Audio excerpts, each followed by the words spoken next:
بسم اللہ الرحمن الرحیم۔ السلام علیکم ورحمۃ اللہ وبرکاتہ۔ حضور کی کوشش کر کے سارا واقعہ پڑھا گیا۔ کوئی بہن نہیں تھی، لیکن جب آپ سیدہ حلیمہ سعدیہ کے پاس گئے تو وہاں حضور کی ایک رضائی بہن کا ذکر بھی آتا ہے جو آپ کو لوریاں دیتی تھی۔ اس کا نام سیدہ شیمہ تھا۔ شام کے وقت جب خواتین کھانا پکانے میں مصروف ہو جاتیں تو بہنیں اپنے بھائی اٹھا کر باہر لے جاتیں اور بہنوں کا خیال ہوتا کہ میرا بھائی زمانے میں سب سے زیادہ خوبصورت ہے۔ بنو سعد کے محلے میں بچے اپنے بھائی اٹھائے، ایک کہتی میرا بھائی جیسا کوئی نہیں اور دوسری کہتی میرے بھائی جیسا کوئی نہیں۔ اتنے میں سیدہ شمع اپنے بھائی سیدنا محمد صلی اللہ علیہ وسلم اٹھا کے لے آتی اور دور سے کہتی میرا بھائی بھی آ گیا، تو سب کے سر جھک جاتے اور سب کہتی نہیں نہیں، تیرے بھائی کا مقابلہ کوئی نہیں کر سکتا، ہم تو آپس کی بات کر رہی ہیں۔ ابن بشام سیرت کی سب سے پہلی کتاب ہے۔ اس میں یہ واقعہ لکھا ہے کہ سیدہ شیمہ حضور کو اپنی گود میں لے کر سمٹاتی اور پھر چومتی اور پھر وہ نوری دیتے اور اے لوری کے الفاظ بھی لکھے دیتے جن کا ترجمہ ہے: اے میرے رب، میرے بھائی محمد کو سلامت رکھنا، آج یہ پالنے میں بچوں کا سردار ہے، کل وہ جوانوں کا بھی سردار ہوگا۔ اور پھر جوم جاتی۔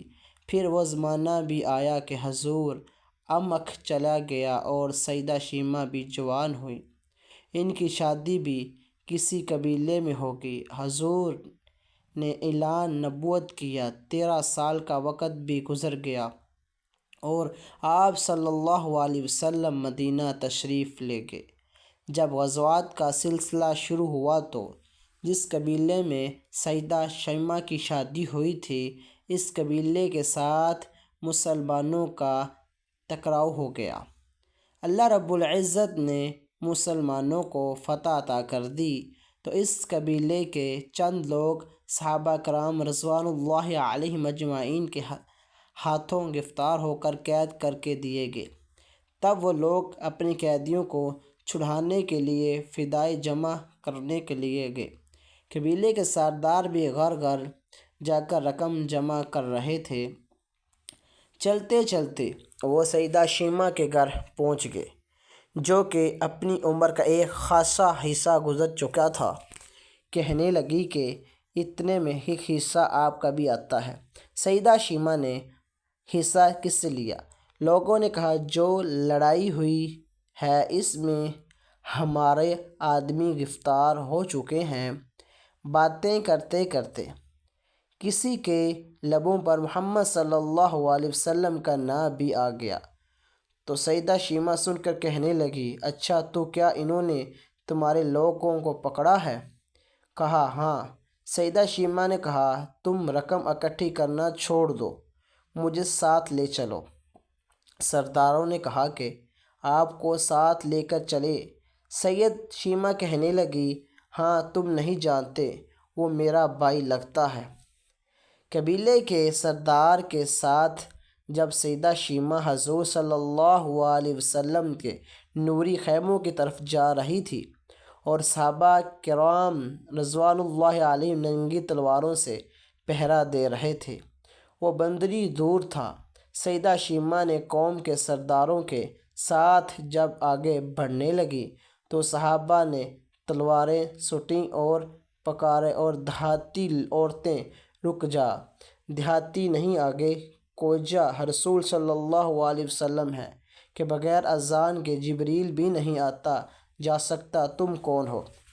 سیدہ شیمہ نے جواب میں یوں الفاظ کہے، ان کا ترجمہ یہ ہے: میری راہیں چھوڑ دو، تم جانتے نہیں میں تمہارے نبی صلی اللہ علیہ وسلم کی بہن ہوں۔ تلواریں جھک گئیں، آنکھوں پر پلکوں کی چمکیں آ گئیں، راستہ چھوڑ دیا گیا۔ سیدہ شیمہ حضور صلی اللہ علیہ وسلم کے خیمے نوری میں داخل ہو گئے تو حضور صلی اللہ علیہ وسلم نے دیکھا اور پہچان گئے۔ فوراً اٹھ کر کھڑے ہو کر فرمایا، بہن کیسے آنا ہوا؟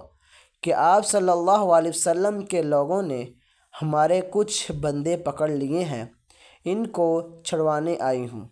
حضور صلی اللہ علیہ وسلم نے فرمایا، بہن تم نہیں زحمت گوارا کیوں کی؟ پیغام بھیج دیا جاتا، میں چھوڑ دیتا، لیکن تم آ گئی ہو، اچھا ہوا، ملاقات ہوگی۔ پھر حضور صلی اللہ علیہ وسلم نے قیدیوں کو چھوڑنے کا اعلان کیا۔ کچھ گھوڑے اور چند جوڑے سیدہ شیمہ کو تحفے میں دینے کو، کیونکہ بھائیوں کے دروازے پر جب بہن آتی ہے تو بھائی خالی ہاتھ نہیں بہنوں کو نہیں لوٹا کرتے۔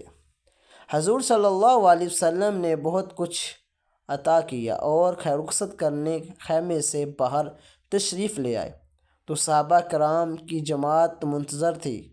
فرمایا، اے صحابہ، آپ جانتے ہیں کہ جب بھی میں قیدی چھوڑ کرتا ہوں تو میری یہ عادت ہے کہ آپ سے مشاورت کرتا ہوں، لیکن آج ایسا موقع آیا کہ میں نے آپ سے مشاورت نہیں کی اور قیدی بھی چھوڑ دینے۔